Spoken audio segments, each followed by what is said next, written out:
Hey everybody, welcome back to my channel here. We are going to do some Thanksgiving prep. So what we're going to do today is we're going to spatchcock a turkey and we're going to get into a brine bath. So if you've never spatchcocked a turkey, this is probably the easiest way to cook a turkey. It's much better, much safer, especially it's safer than frying a turkey. It's going to cook a lot faster than if you bake it in the oven. The reason why is because when you bake a turkey like this, you have this big open cavity right here. Now, a lot of people like to stuff it full of fruits and vegetables and different seasonings and stuff, and that's great. If that's what you want to do, knock yourself out. There's nothing wrong with that. What I like to do, though, is I like to spatchcock it, which that means taking the backbone out, laying the turkey down flat so it cooks on a much more even plane. The white meat and the dark meat will cook a lot more evenly. It'll get done a lot quicker, too. It's really the best way if you're going to smoke a turkey to do that. So what I have here, I have about a 14.5 pound turkey. This is kind of about the biggest size that I like to smoke. I'm gonna smoke two 14/15 pound turkeys tomorrow or Thursday for our Thanksgiving dinner for our family. And so what we're gonna do here first is we're gonna get it prepped. So I haven't rinsed it out yet. We'll do that after we spatchcock it. But I have taken the neck out and all that stuff. But one thing you also want to do, if your turkey comes with, probably will come with a packet of innards. Yeah, you don't want that. Some people like it. I don't care for it. So then you want to what you want to do next is you want to kind of look at the turkey. So we got this big skin flap here. What I'm going to do, I'm just going to kind of take this off. Don't need it. It's just going to get in the way later. The rest of the turkey, I'm going to let it do let's do one other thing here. This thing right here, people use it to determine if the turkey's done. Get rid of it. This thing is a piece of junk. Don't use it. Instead, invest in a Thermopin, an Instapin, Insta-Read Thermopin meat thermometer. It'll save you so much more time in the long run.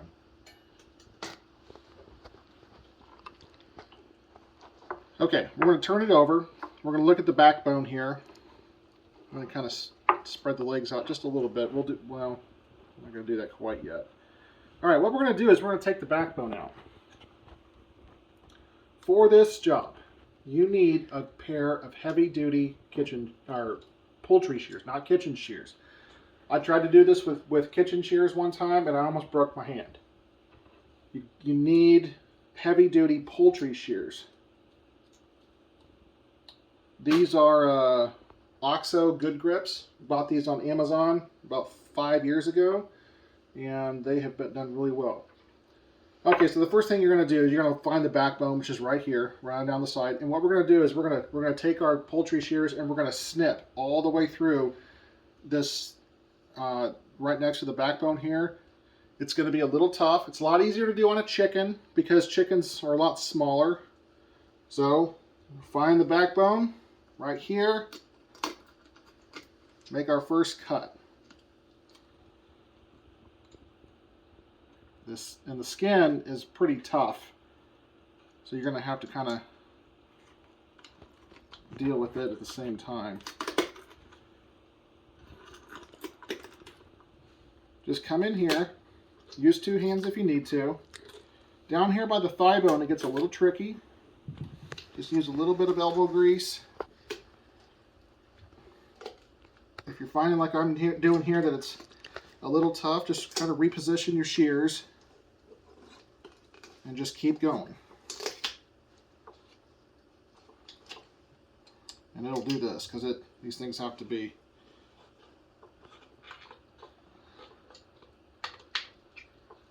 sometimes it's easier if you get down towards the end to come at it from the other angle.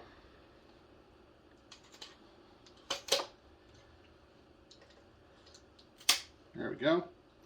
All right, we got one side done. Now we're going to come up on the other side here.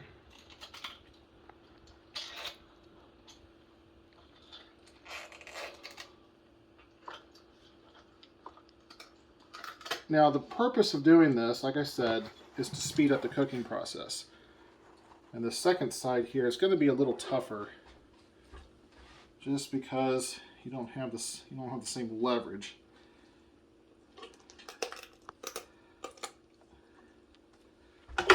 Tell you what, let's score this fat here, or this skin, which is really fatty up here at the top. Let's go ahead and get that scored all the way down. That'll help with our cuts.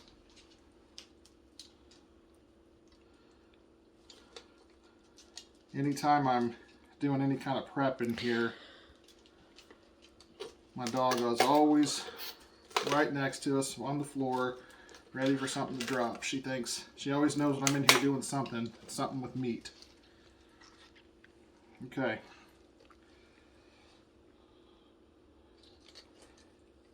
All right. And there's your backbone. Now, you can use this backbone if you like to use it to make like gravy and whatnot, or make like a stuffing like we're gonna do tomorrow and Thursday. But if you want to make your own stock, you can do that. I don't do that though. Okay, once the backbone's out of it, come over to your sink, give it a nice rinse. As you can see here, I've got a couple other turkeys that we're going to do right after this. Now there's some innards in here I'm going to get out. Most of them come on the backbone, so you don't have to worry too much about it. Now, if you're watching this and you're like, man, I really don't like doing that. I like the idea of stuffing my turkey. Go right ahead. This is not the only way to do it. I found this method several years ago, and I found it to work the best for me. I'm not going to worry so much about all this water, because this bird's going to go into the bath here in just a minute anyway. Okay, next step. What we're going to do, we're going to remove the wishbone. Now you're like, Matt, why would you remove the wishbone? That's the best part of Thanksgiving, is to fight over the wishbone. The reason why you want to remove the wishbone when you spatchcock a turkey is that it's going to allow you to make these slices right down the breast without the wishbone getting in the way. You're going to remove the wishbone regardless, even after it's cooked. Might as well remove it before. Okay, so Miley, if you want to get in here real so we can see this, I'm going to take a little bit of this skin off here. Okay. If you can see, your wishbone's right here. You can feel it. Sometimes it's a little hard to see, but it's in a V shape, or to you guys on the video, it looks like an A, but it's missing the middle bridge there, obviously. You're going to want to take your knife. Find that wishbone. Well, I can feel it right here. I'm going to slip my knife right under this bone. I'm just going to come right out. You might lose a little tiny bit of meat like that. If that's going to make or break your Thanksgiving dinner, well then I'm sorry. And just kind of use your finger and kind of pull it back a little bit. Do the same thing on the other side.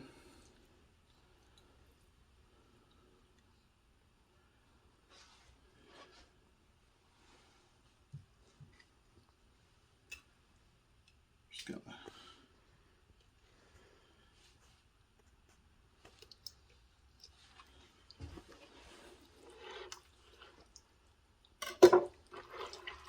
might be easier if I come at it from this angle. When at all possible, cut away from yourself.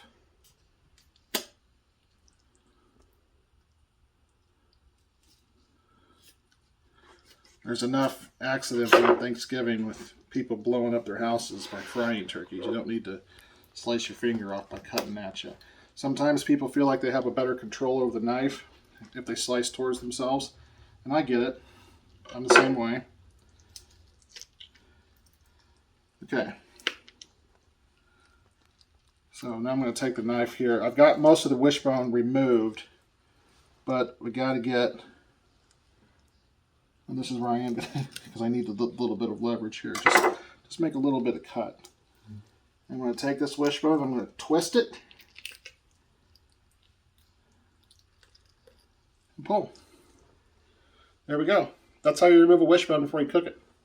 Okay. Should we pull on this? Sure. Pull on it. It's actually it's not dry, so it's not going to break very easily. Like I said, the reason for removing the wishbone is so you can make even slices right down the breast. All right, last thing. We're going to take our poultry shears. We're going to come in here and we're going to snip just a little bit of this right between those breasts. You're like, Matt, what are you doing? You're mutilating the turkey. Yep, definitely. Okay. Legs splayed out like this. The reason why we did this is because we're going to push this down. Okay. We did that, so we're going to spread this rib cage here, or I think that's the rib cage, whatever it is. Push it down. You want to hear it crack, just like that.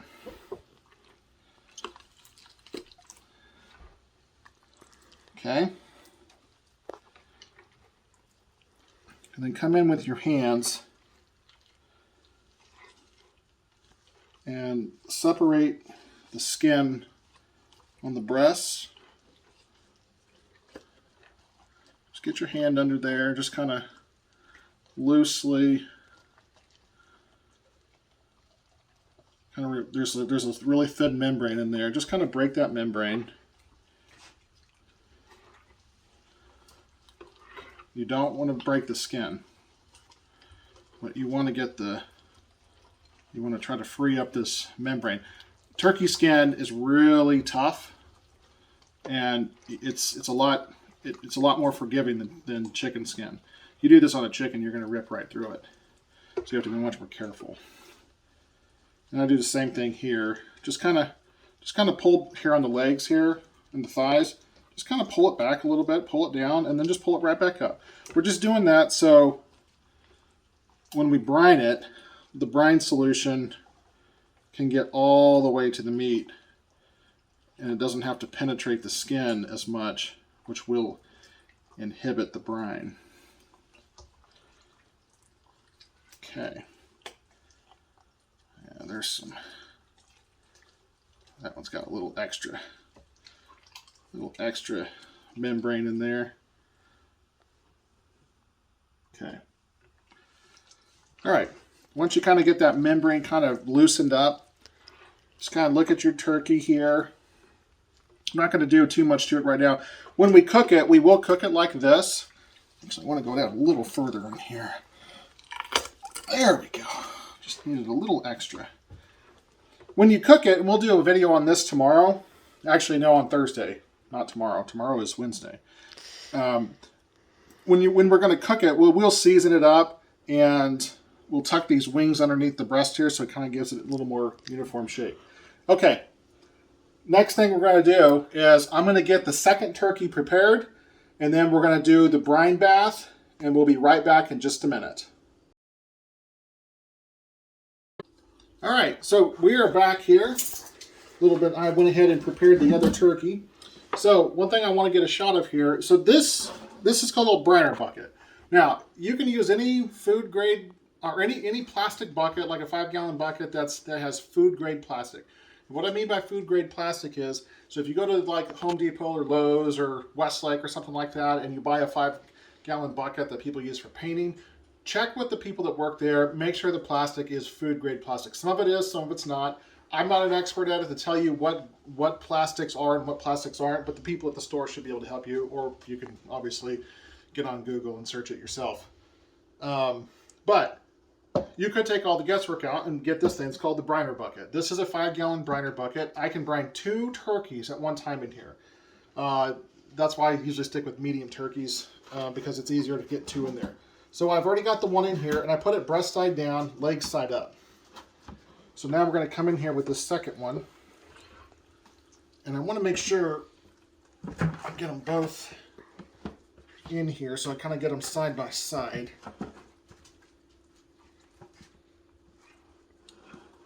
And if you can see them in here, see how they're just kind of both sitting like that. Okay. I use a product. Now, when it comes to brines, a brine is basically, at its core level, a brine is a saltwater solution that you use to cure meat. The longer that you brine it, the longer it'll be cured. So, if you like, the honey baked hams you buy at the honey baked ham store for Christmas or for Thanksgiving or Easter, those things are cured for like a week or longer. That's why they're red. If you were to cook a ham that was raw, that wasn't pre-cooked, it would be white. It would not be red. But we're going to brine this for a day. And what that's going to do is it's going to penetrate into the meat, and it's going to allow that meat to retain more moisture in the cooking process. What I like to use this thing called Turkey Bath. It is from Sweetwater Spice Company. This is classic holiday apple, rosemary, and sage. It is a fantastic combination of real holiday flavors. So when you bite into that turkey, you can really taste all that extra flavor that comes from this brine. I'm going to fortify it with a little bit of kosher salt and also a little bit of Malcolm Reed's bird brine. Typically, what you want to do is you want to use the whole jar of this for 2 turkeys, and then you want to combine it with about a gallon of water and about a half a cup of salt. So what we're going to do, instead of a half a cup of salt, we're going to do a quarter cup of salt, and we're going to do a quarter cup of Malcolm Reed's bird brine. So we're just going to add a little extra brininess to this turkey. Okay, I've already got this thing prepped here, so you guys can see in here, we're going to take this guy and we're just going to dump it all in here. Okay? Now, there's still lots of good stuff here in the bottom of this jar. Okay? Don't throw it away.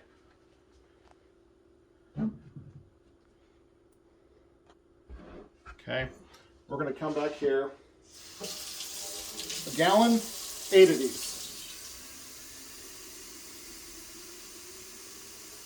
And the reason why you use this, you use the water in it, and it helps clean off the insides so you can get more of that stuff onto your turkeys. And by the 8th one, this bottle will be clean. All right, that's number 1. Miley, you help me count because I will probably lose track. Oh, okay. What is this, the second one now? This is number 2. Got it. Number 2 down the hatch. Look at that. The bottle's almost all the way clear.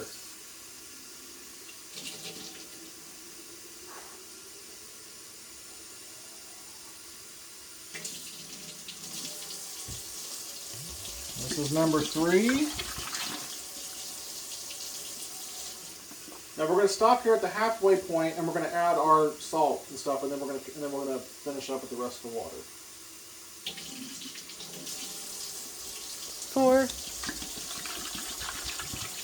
Okay, we're halfway there. Let's go ahead and shut that off so we don't waste any more water. All right, I got a half a cup here, so I'm just going to go about, I got a half a cup, so I want a quarter cup. So we're just going to go about halfway. Halfway of kosher salt. Sprinkle that in there. Okay, let's go ahead and add one more thing of water.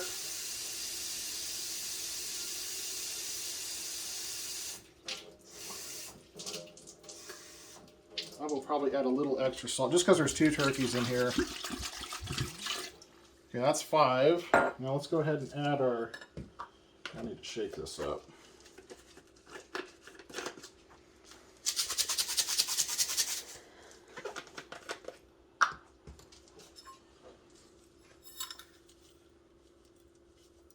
Okay, about a quarter cup of that. Okay. Okay, we're at 5 jars. This is jar number 6.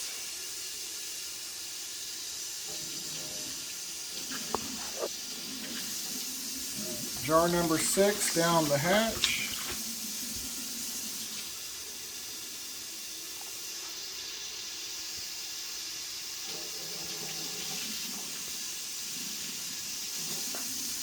7. Jar number 7. All right, one more.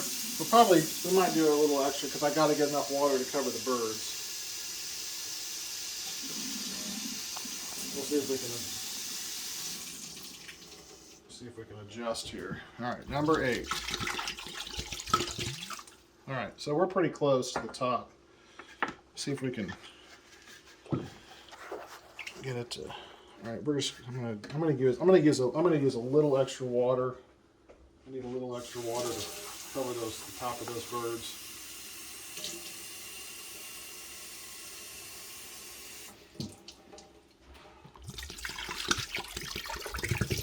Okay.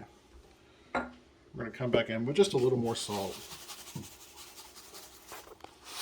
Okay, that'll be good. All right, now we're just going to make sure that salt is in that mixture. All right. Now, ideally, the rule of thumb is you want to brine a turkey for at least 1 hour for every pound. So since these are about 15-pound birds, it's about 15 hours. I'm going to give them a full 24 hours. So it is 12:37, so let's say 12:30. So 12:30 tomorrow, I'm going to take these out of the brine, and then they're going to go on racks in the fridge, and they're going to sit there for about 15 hours drying. So here's the good thing about these briner buckets. This is the advantage you have versus getting just a 5-gallon food-grade plastic bucket at Lowe's. We got this little plate here. So if you kind of look in here, see how it's got these ridges on the side? That allows this plate, this locking plate, we'll kind of come down here. We'll push it down as far as we can, and then we'll twist it. Here, I'm going to go down one more level, as much as we can. There we go. That keeps the meat that's in the bucket. It keeps it below the water level, below whatever liquid that you have in there. Because food likes to rise. Now, if you don't have this, if you've got just a regular 5-gallon bucket, then all you got to do, put your turkey in there, and then get like a stack of plates or something like that that'll fit on top of that, and put the plates on top of the turkey, and that'll hold it down too. Then obviously wash the plates after you're done with that. So then we got this lid, seal it up, and it's going to go in the fridge for 24 hours. So guys, this is the simplest way to prep a Thanksgiving turkey. Your friends and your family will love it. They will thank you so much for having a juicy, succulent turkey and a turkey that is not dried out. This, you do a little prep, do a little work ahead of time. Your turkey will come out amazing, and you won't have those horror stories of your family talking for years and years and years about how you dried out the turkey and how you had to like dunk it in a glass of water just so you could eat it, that you had no more saliva left in your mouth to chew. Okay? Look, we've all been there. We've all had those stories. We've all ate turkey that tastes like sawdust. This will not taste like sawdust. This will taste like the most juiciest, succulent turkey that you've ever had. And it's so simple, guys. Just do a little prep. If you don't want to go through all this trouble of buying the turkey bath concentrate, if you don't have it in your area, you don't want to order it on Amazon or order it from a barbecue store, just use salt water. Okay? Get on Google, say, hey, I just want to make a saltwater brine. Just use salt water, brine of turkey in salt water for 24 hours. That'll do the trick too. You won't get any extra flavors. You could add some herbs and spices yourself. You just do some research. Do what you want to do. But please, please, please, brine your turkey. You will thank me later. So thank you so much for watching this video. If you like this video, please give it a thumbs up. Consider subscribing to my channel for more content, and we'll talk to you later. Bye, guys.